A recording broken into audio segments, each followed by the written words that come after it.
Okay, well, today we'll get started, and we're going to start some new stuff. This is chapter 5. I know we're just chugging right along, and chapter 5 is on probability. Okay, now you have a midterm exam on Friday, your first midterm for this class, and that will cover up through chapter 4. So if you're thinking about, well, you should study for the midterm. You are responsible for knowing up through the stuff covered on Friday, okay? And so that's midterm 1 will cover weeks 1 through 3, and it covers chapters 1 through 4, okay? Now, chapter 5 is on probability. We're going to start that today. It will not be on the midterm. However, there is a quiz next week, right? No.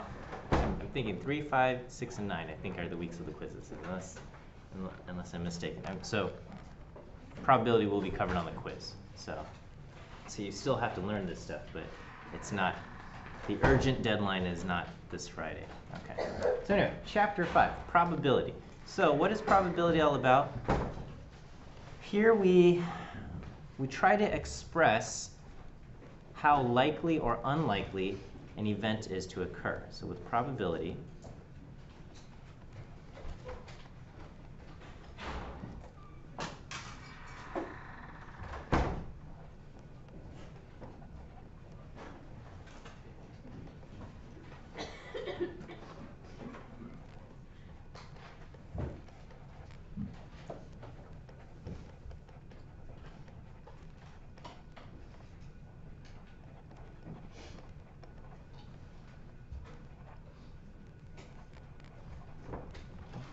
so probability makes sense only for uncertain events, okay?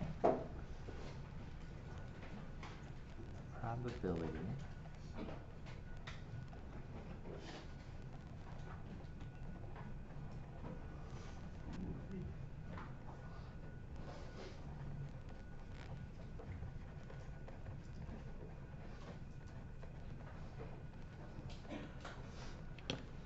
events that are uncertain. It does not make sense to talk about the probability of the past, because that's determined. At least, well, in this class we take on what we call the frequentist or classical view of probability.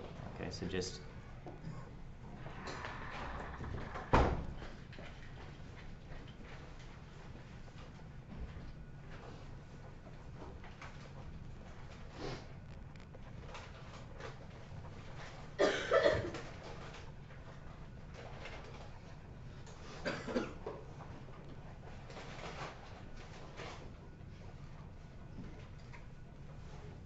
using the frequentist or classical view of probability.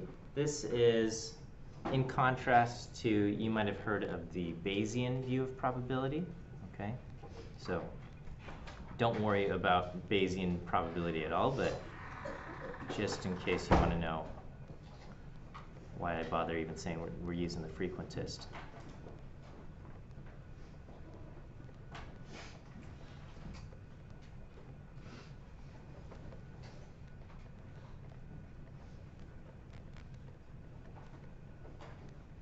So we take on the frequentist or classical view of probability, and the definition of probability, if we're using the frequentist view, the definition is the long-run relative frequency of an event.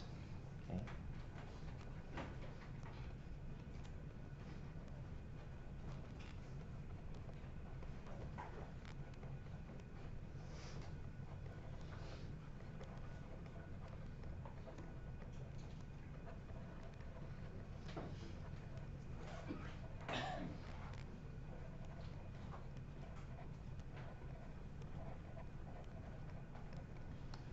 So what do we mean by that? So we're probably very familiar. I can talk about, I will flip a coin.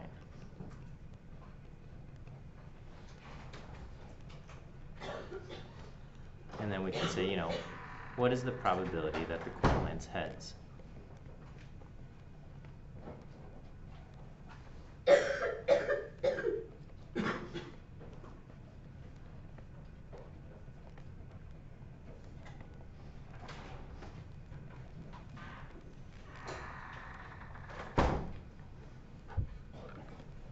So when I say I will flip a coin, what is the probability that the coin will land heads? You would tell me that probability is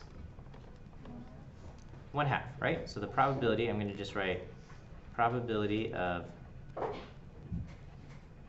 heads is equal to 0.5. Now, of course, whenever I actually flip a coin, it will either land heads or it will land tails. It will never actually land heads. You know, you can't have half a head or half tail. It's either going to land heads or tails. And if I flip the coin, let's say 10 times, okay? So I can flip the coin 10 times.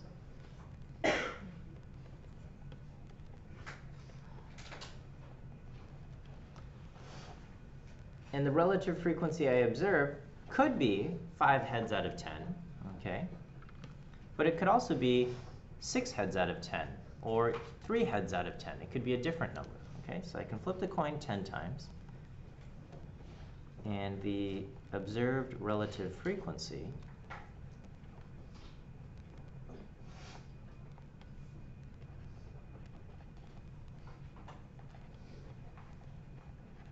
could be, 5 out of 10 equal to 0.5. But it could also be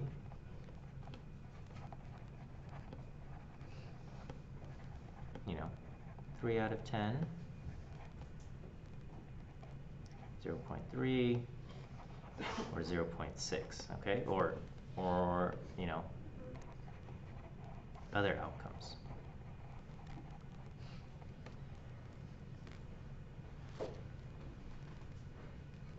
So, if I flip the coin 10 times and any of these outcomes are possible, what do we mean when we say the probability of heads is 0.5?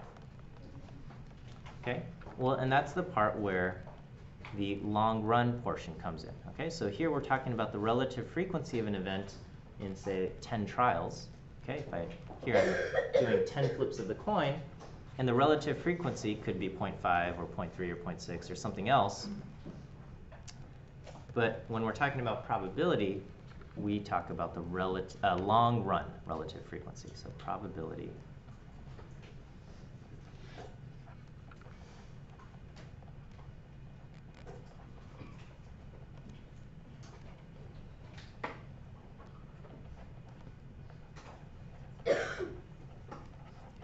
and the long run means we are approaching an infinite number of trials, okay?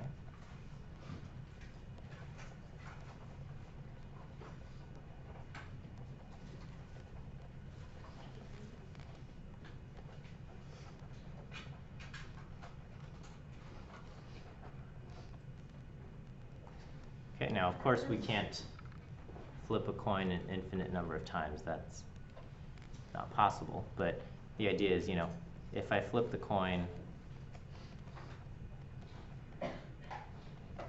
let's say, 100,000 times, which is still a lot of flips.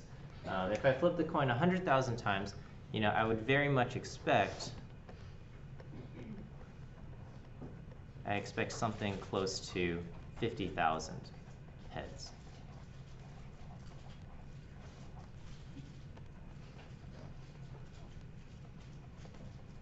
Okay, so maybe 50,048 or something like that, or even off off by 100 or so, but probably not off by more than 1,000. Okay, and so here the relative frequency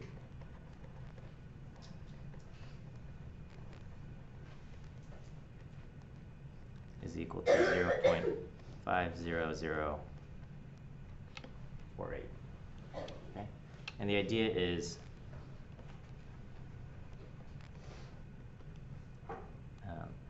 as the number of flips increase,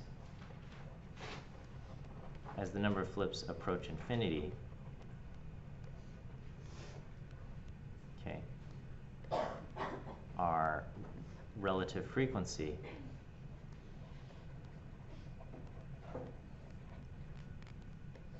will approach 0.5.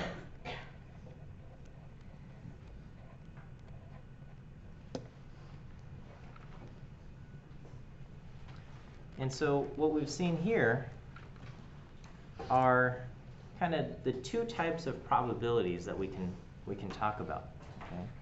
So this is still using the frequentist view, but there are kind of two types .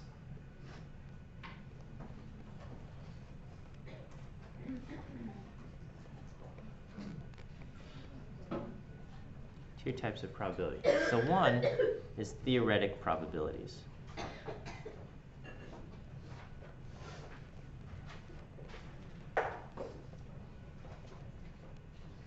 Okay. Theoretic probabilities, these are based on mathematical rules or principles. So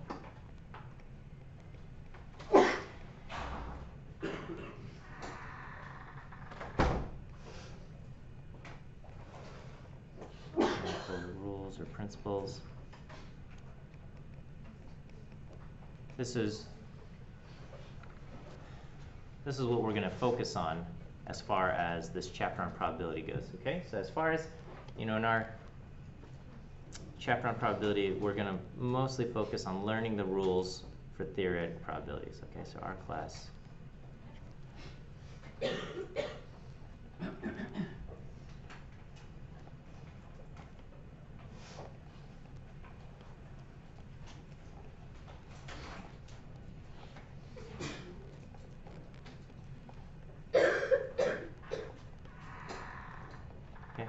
So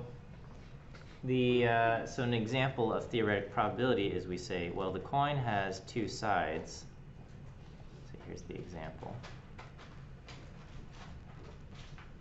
The coin has two sides. Each side is equally likely.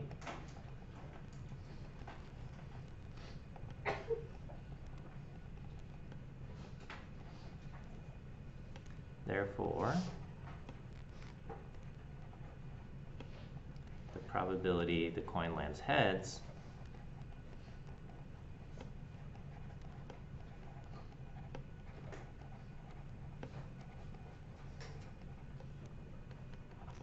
is 1 out of 2, which is or equal to 0.5. Okay? So when we say the probability that the coin lands heads is 0.5, we are talking a theoretic probability, okay? Because I'm assuming this is kind of the logic or the line of thinking that went into that number 0.5. And then, there's a bunch of other, a bunch of other rules regarding theoretic probabilities that we're going to learn.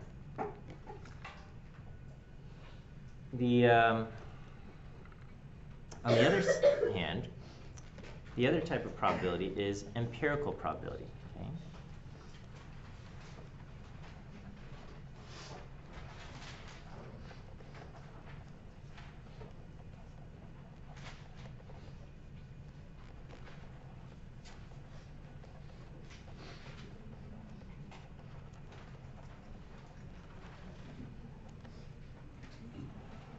Okay? The empirical probability, as the name might suggest, is based on observed evidence. Okay?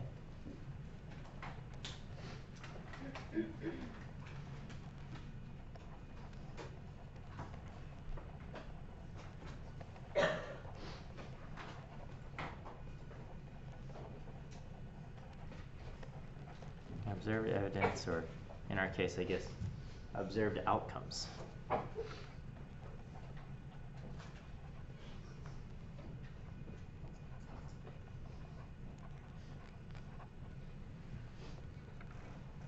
And so, let's say you are an alien from another planet and you've never seen a coin before. And so you don't understand how coin flips work. Okay? So let's say you've never seen a coin flip. Never seen a coin before.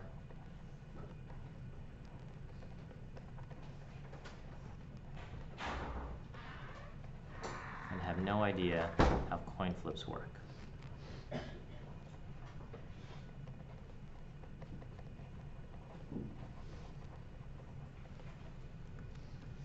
And so if somebody asks you, what's the probability that the coin will land heads, you have no idea, okay? And you don't have a physics or a theoretic background to work off of. So what you can do is you can say, well, I'm going to start doing some experiments.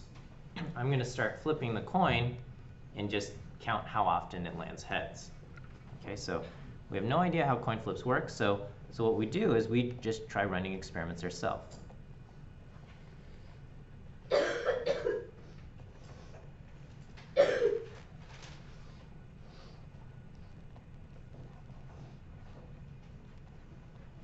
Okay, so let's say we start to flip the coin.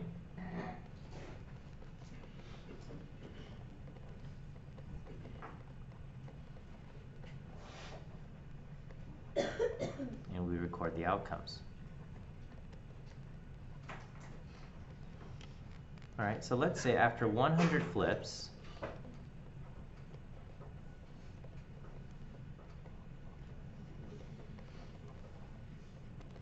the coin has landed heads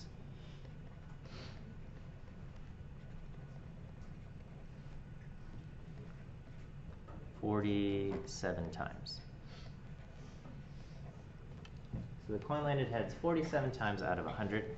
So our empirical probability is really just our relative frequency.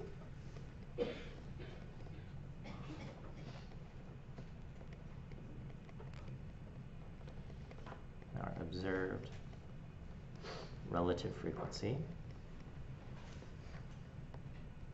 So we would say 47 divided by 100, or 0.47.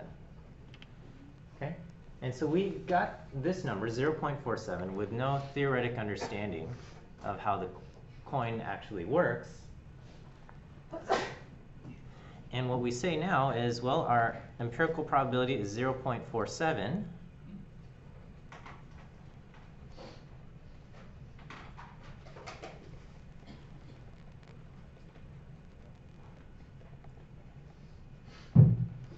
Therefore, when we flip the coin in the future, we expect it will land heads with probability something close to 0.47.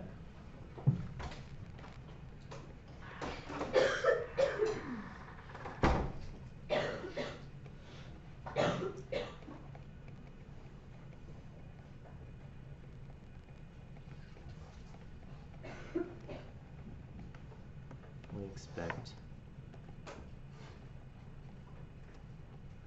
it will land heads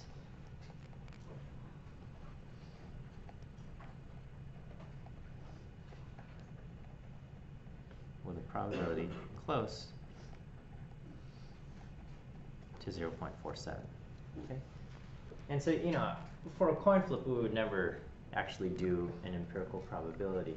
But it could be something like, and we see this all the time, we could say, you know, if a person is, you know, female of this ethnicity and has a college education, what is the probability that this person will vote for, you know, this candidate? Okay? Now, there's no, as far as I know, there's no mathematical formula or theoretic thing that we can just plug in and say, okay, you know, here's a person, this is their age and their gender and their, I don't know, college education and their race, and therefore we put it in a formula and it spits out probability that someone will vote for someone.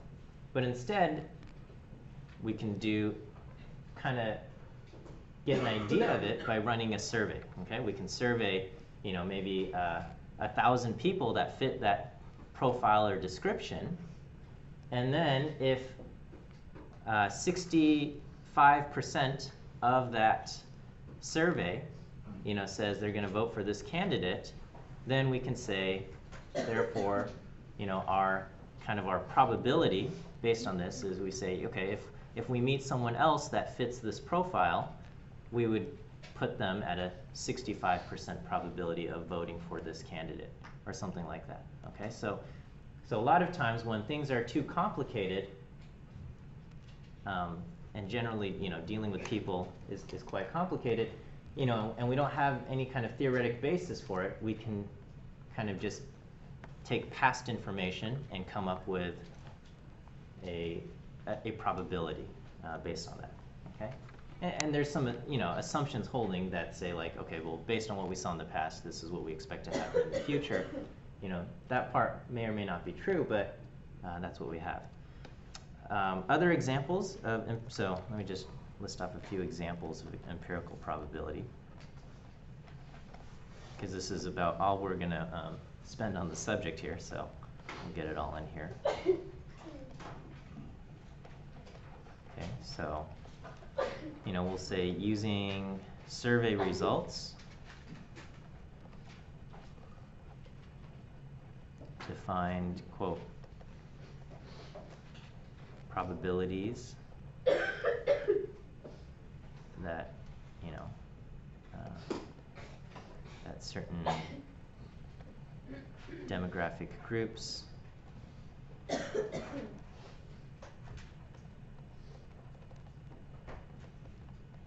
will vote a certain way. Okay, so using survey, so the key here is we're using survey results. Other things will be using results from a simulation.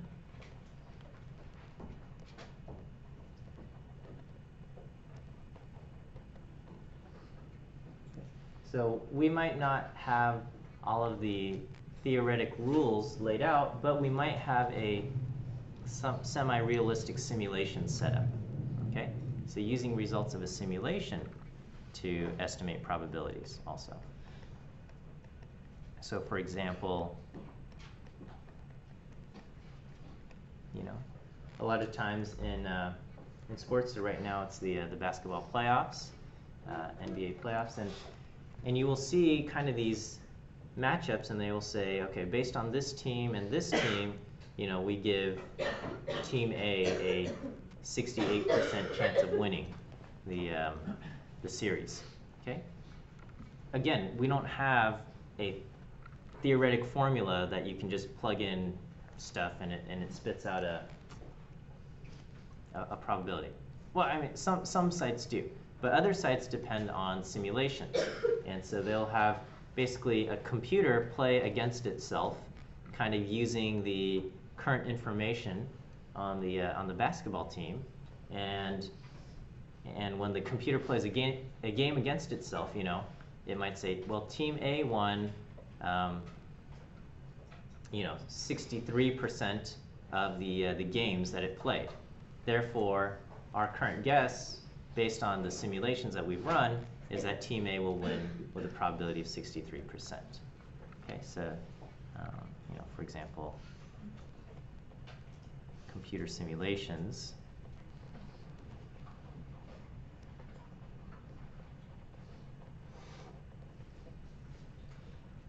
to estimate sporting event outcomes.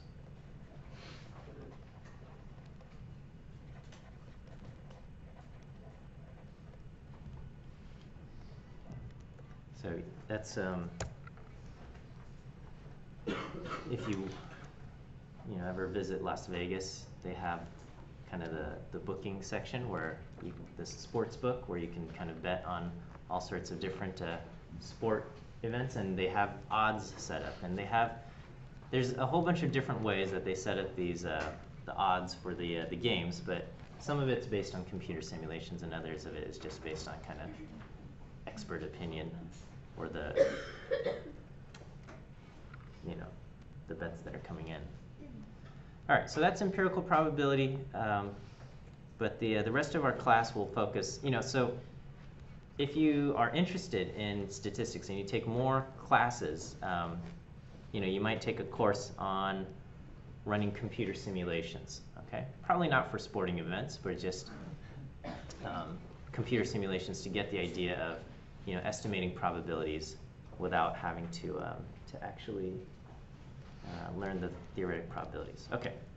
All right. So let's just start with theoretic probability rules. Okay. So some probability rules.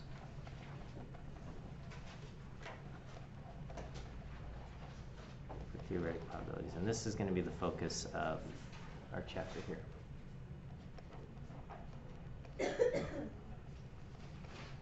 Okay, so we're going to say we have some event A, and then we say the probability that A happens, or probability that A happens is P of A, or I might include the R there, probability of A, okay? And this P of A is a number, okay? So this is a number.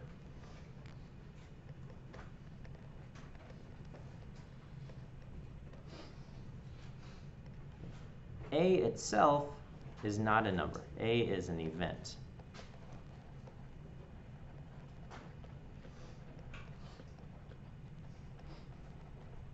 So A is the event, and P of A is the probability that A happens. So that's a number. So it is incorrect to say heads is equal to 0.5. Okay, heads is the event. The coin lands heads. That is not 0.5. It's the probability that the coin lands heads is 0.5. Okay.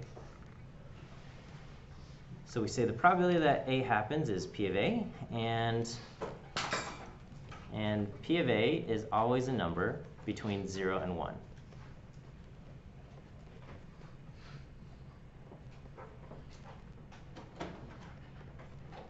Okay. 0, if the probability of A is equal to 0, A is impossible, or will never happen. And if probability of A is equal to 1, then A always happens, or A is certain.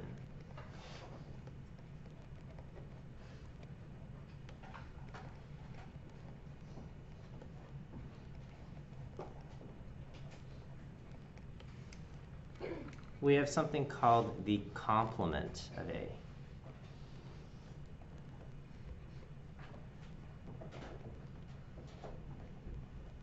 Okay, complement is spelled with an E here. Complement of A.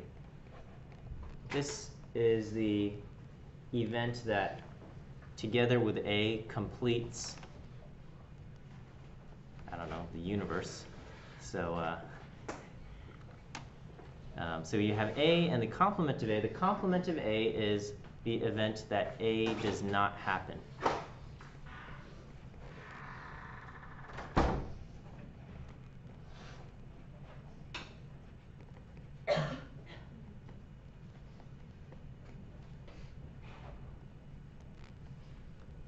So we can say the complement of A can be written as, we might write this as A complement, or we just might write not A. So we can say if our event is heads, then heads complement is equal to not heads. And so technically, not heads includes every other possible outcome other than the coin landing heads. So if there is a chance that the sun explodes while the coin is midair, and we never get to see it land, that is included in not heads, okay? Or the coin landing on its side is included in not heads. Now we can say, to simplify our lives, not heads means tails, okay? But it is technically not correct to just say not heads is tails, because there are technically other possible outcomes. So not heads, we can just say we can pretty much say is tails to simplify our life, okay? For simplicity.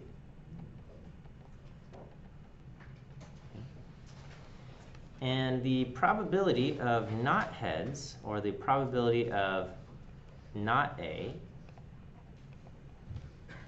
is equal to 1 minus the probability of A. Okay.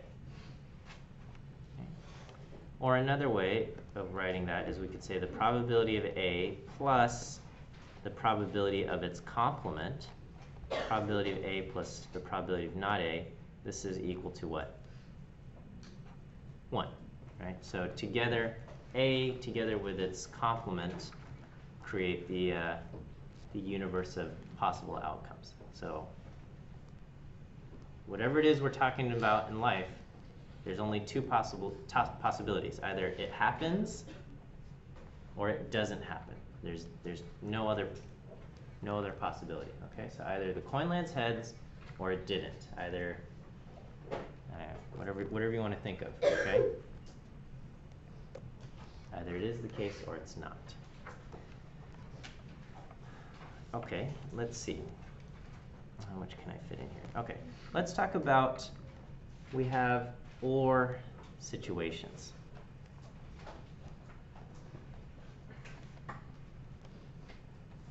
Okay, and so we might have two events. Okay, we can have two events. A and B. Events A and event B. And then we would write the probability of A, the probability of A or B, this is equal to the probability that A and or B occurs. Okay, the probability. So whenever you see the word or is always an and or, okay? Or in probability is an inclusive or. Okay.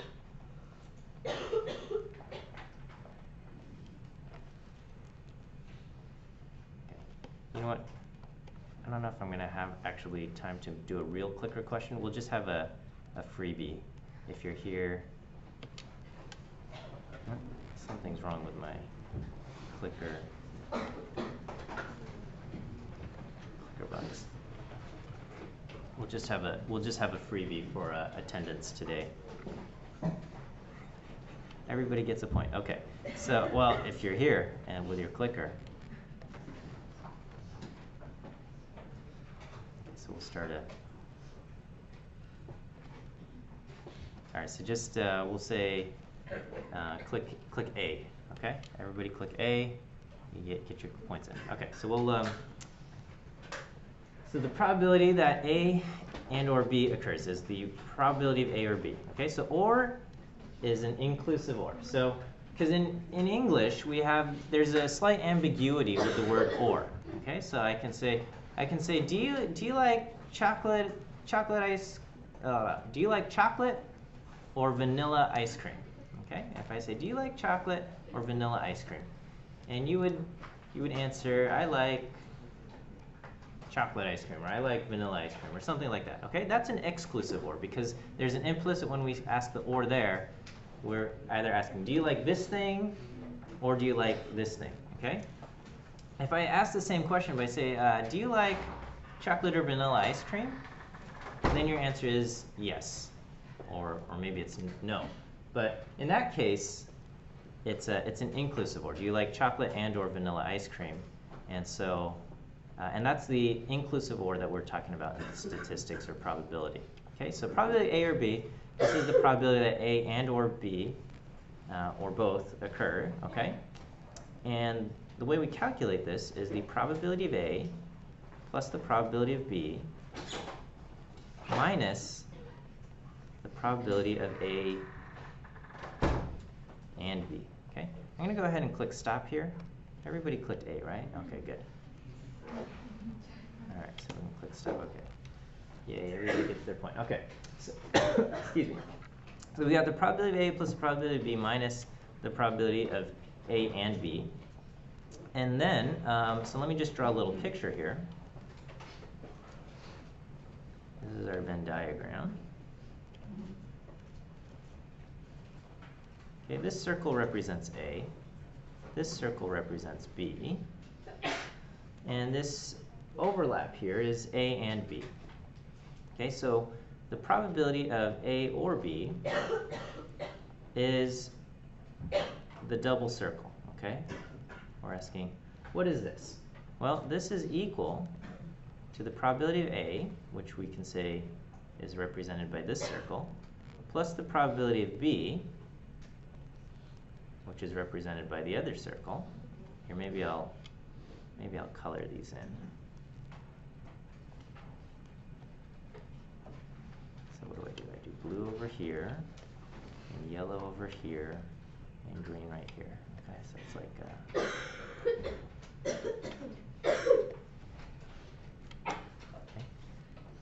So that's probability of A plus the probability of B, but the problem here is I've double counted this middle piece here. So I have to subtract off the overlap, which I have double counted.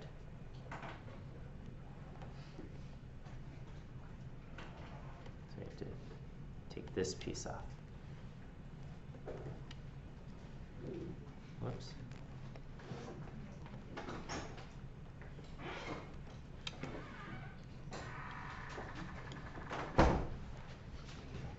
Okay, let's try an example here.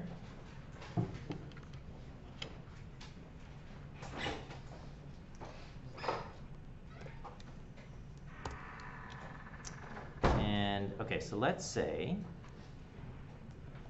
A will be a person wears glasses.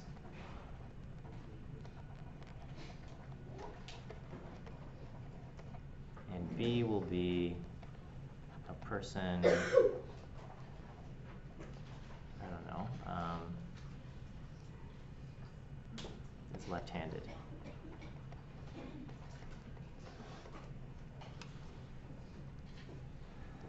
All right, so what I can say is the probability of A, I don't know, what percentage of people wear glasses? I don't know.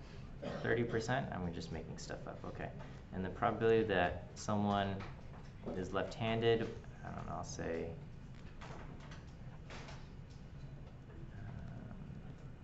we'll say 10%, we'll just keep it simple.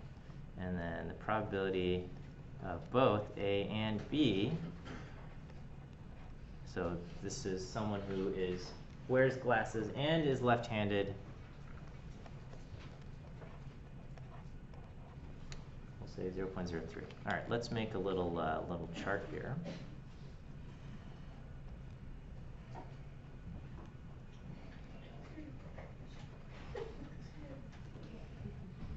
Okay, so I will say over here I'll put glasses. Okay.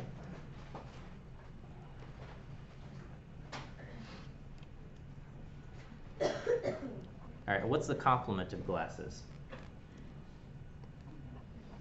Not glasses, right? All right, and the total probability for glasses is going to be 0.3. So what's the total probability for not glasses? 0.7. Great. Okay, and the total here is 1. Over here I'm going to put left-handed, and over here I'll put not left-handed. Okay, left-handed 0.1. Not left-handed will be 0.9. Okay, and then in this spot I'm going to put in 0.03. Yeah? Okay, so you can fill in the rest, right? Because we know that if I've got 0.03 here, then I have to have 0.07 here. And I would need to have 0.27 here, and then, you know, whatever, 0.63, so that everything adds up. Okay, but let's just keep it simple, and we'll say, what is the probability? What is the probability of A or B? So what is the probability that if I pick a person at random, this person wears glasses and or is left-handed? Okay, what's the probability of A or B? What's the probability this person wears glasses or is left-handed?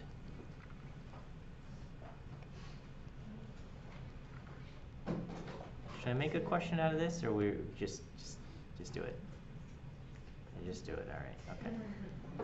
All right. Probability of A or B will.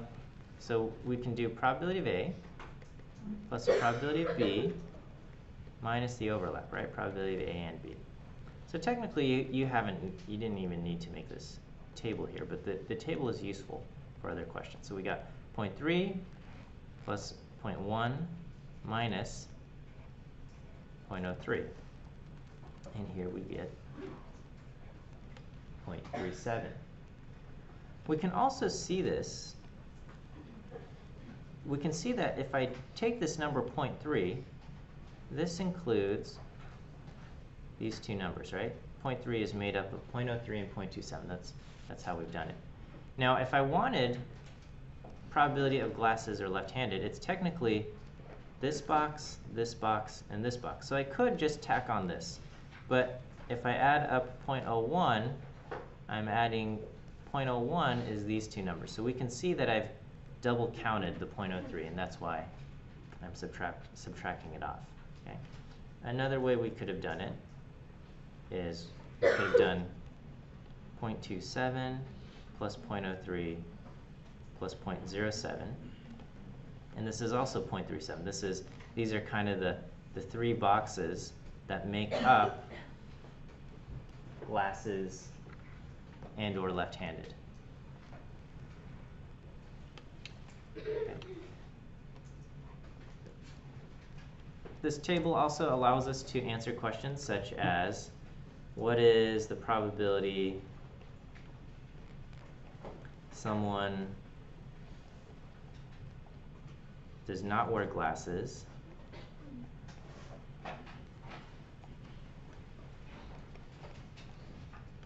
and is left-handed? I'm just going to write left H. Okay?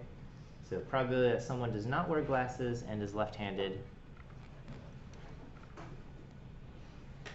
What do we say there?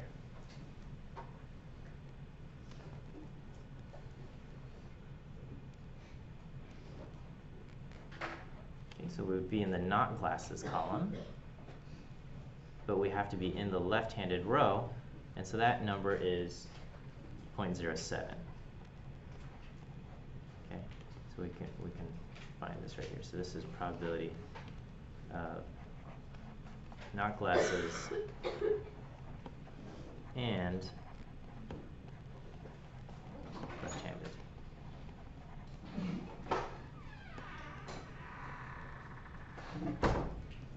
Probability of not glasses and left-handed. Is that so far so good? Okay. Now you might not get things as probabilities. You might get things as counts instead. Okay. So we can have another similar example. I can have a table.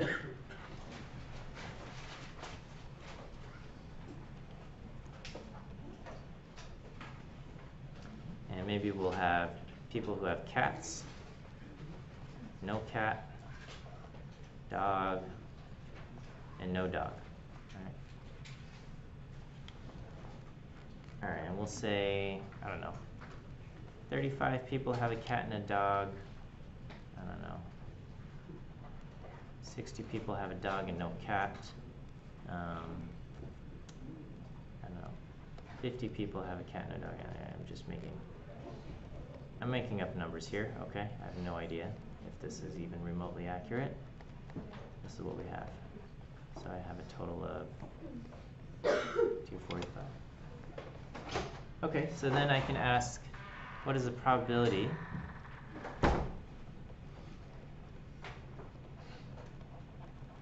someone has a cat or dog? Okay, and again, when you see the word or, it means and or. Okay, what's the probability someone has a cat or dog?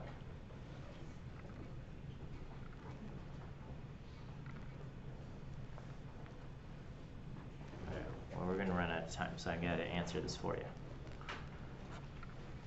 Okay, so what we're going to do is we're going to do probability of cat.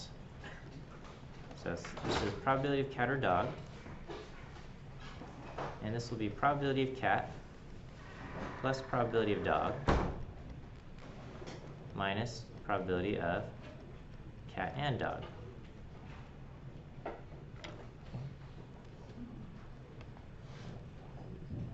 is getting flipped over